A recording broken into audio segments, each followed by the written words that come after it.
Well, you've been great, and thank you very much. And we love that state. I won that state by record numbers. I won a lot of states by record. Texas, a lot of them by Indiana. We're working with Indiana or something right now. We won that. We won a lot of them by records, but that was one of them. I want to thank you very much. Say hello to everybody. Great job. You're doing a great job. Thank you.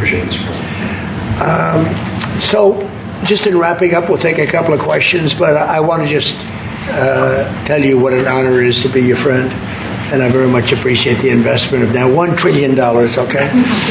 I'm glad you got that out. I didn't want to be the one to tell them, but that's great news. Keep increasing, Mr. President. I know. Each time the opportunities are just increasing more and more.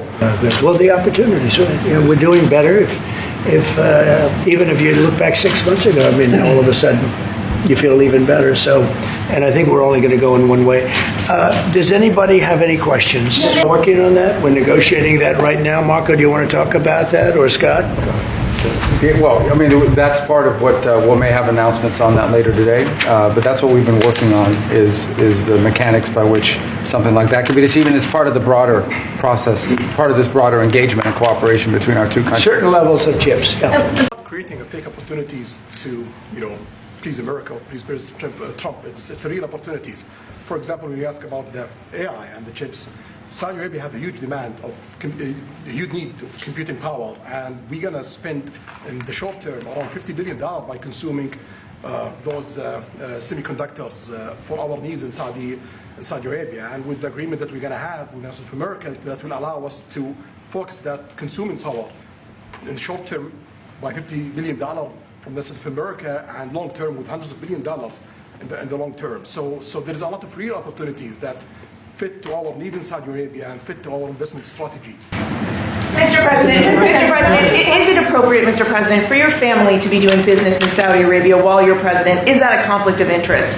And Your Royal Highness, the U.S. intelligence concluded that you orchestrated the brutal murder of a journalist. 9/11 families are furious that you are here in the Oval Office. Why should Americans trust you? And the same to you, Mr. President. Now, who are you with? I'm with ABC News, sir. You're with who? ABC News, sir. Fake news. ABC fake news. One of the worst in the business. But I'll answer your question. Thank you. I have nothing to do with the family business. I have left, and when I've devoted 100% of my energy. What my family does is fine. They do business all over. They've done very little with Saudi Arabia, actually. I'm sure they could do a lot. And anything they've done has been very good. That's what we've done. We've built a tremendous business for a long time. I've been very successful. I decided to leave that success behind and make America very successful. And I've made America more successful by far than it ever was, and that it ever could have been, no matter who was president. There would be nobody bringing in $21 trillion, that I can tell you right now. As far as this gentleman is concerned, he's done a phenomenal job. You're mentioning somebody that was extremely controversial. A lot of people didn't like that gentleman that you're talking about. Whether you like him or didn't like him, things happen. But he knew nothing about it, and we can leave it at that. You don't have to embarrass our guest by asking a question like that. Just you ask, Mr. President, you allow me to answer. I feel painful about, the families of 9/11 in America, but, we have to focus on reality. Reality based on CIA documents and based on a lot of documents that Osama bin Laden used Saudi people in that event for one main purpose, is to destroy this relation, to destroy the American-Saudi relation. That's the purpose of 9/11. So whoever buying that means they are helping Osama bin Laden's purpose of destroying this relation. He knows that strong relation between America and Saudi Arabia, it's bad for extremism, it's bad for terrorism. And we have to approve him wrong and to build our relation, to continue developing our relation. It's critical in the safety of the world. It's critical against extremism and terrorism. About the journalists, it's really painful to hear, anyone that been losing his life for no real purpose or not in a legal way, and it's been painful for us in Saudi Arabia. We've did all the right steps of investigation, etc. in Saudi Arabia, and we've improved our system to be sure that nothing happened like that, and it's painful and it's a huge mistake, and we are doing our best that this doesn't happen again. Very good. Well, they like it. The Palestinians like it. Palestinians are doing very well, actually. I think we're working very closely with a lot of people that make everybody happy, including Israel, the Palestinians, and everybody. That's very interesting. No, I think that I will tell you, the Crown Prince called me, and he specifically asked me if I would lift the sanctions on Syria, because he wants to see Syria make it. As you know, the leader of Syria was just here, and we had a great meeting, and he's a strong guy, and I guess you need a strong person to run it. And I think Syria has made tremendous progress. We did lift the sanctions at the request of the Crown Prince. Also, the President of Turkey, Erdogan, called me specifically. He said, you know, if you don't lift the sanctions, Syria doesn't have a chance. If you do, they have a very good chance. And between the two of them and some others, I lifted the sanctions. And the results so far have been pretty good. I'm going to South Africa for the G20 because I think their policies on the extermination of people are unacceptable. So I'm not going. So I won't refer to anything having to do with South Africa. South Africa has behaved extremely badly. But I will say that when you look at the F-35 and you're asking me, is it the same? I think it's going to be pretty similar, yeah. You know, how will that this is a great ally, and Israel's a great ally. And I know they'd like you to get planes of reduced caliber. I don't think that makes you too happy. They've been a great ally. Israel's been a great ally. And we're looking at that exactly right now. But as far as I'm concerned, I think they are both at a level where they should get top of the line. Yes, please. I think I got a positive response. Would you like to respond? Yeah, so definitely we believe having a good relation with all Middle Eastern countries, it's a good thing.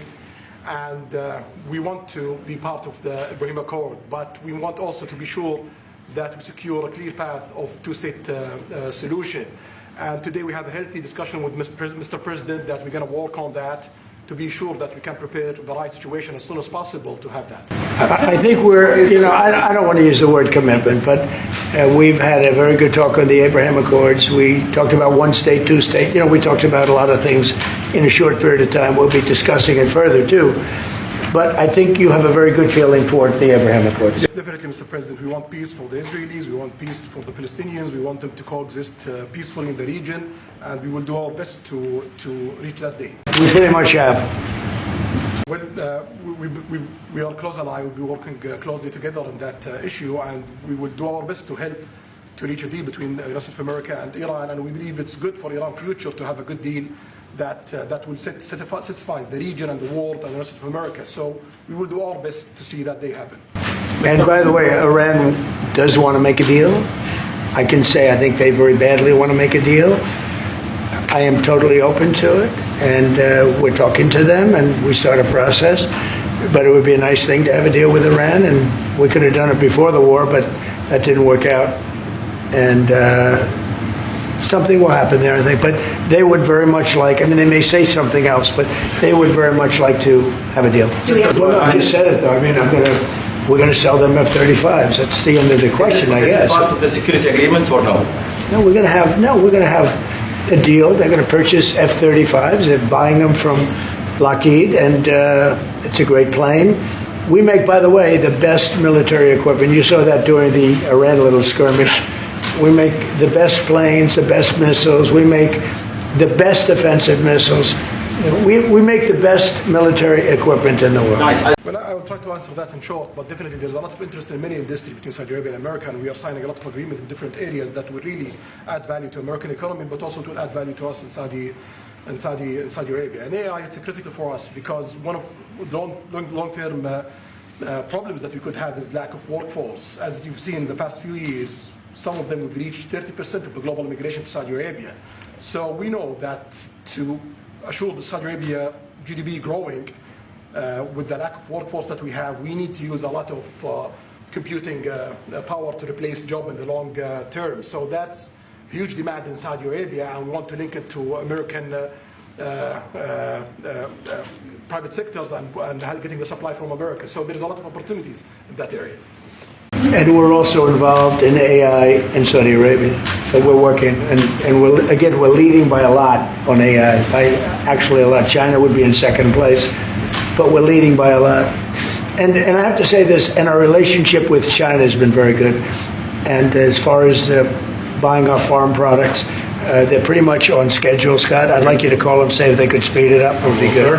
Okay, but they're pretty much on schedule. Well, I don't think it's a relation that we can replace it from the Saudi side or the American side. It's a critical relationship for our political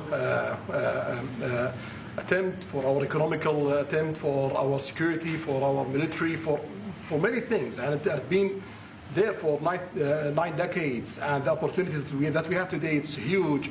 And it seems that it's going to get deeper in the next few decades. And what we are having today and tomorrow with President Trump, it's really a huge new chapter in this relation that will add value to both of us. You know, when you think about it, I'm just sitting here. You're with the future king, a man who's respected by everybody, a man that doesn't have to be doing this, really. I don't have to be doing it either.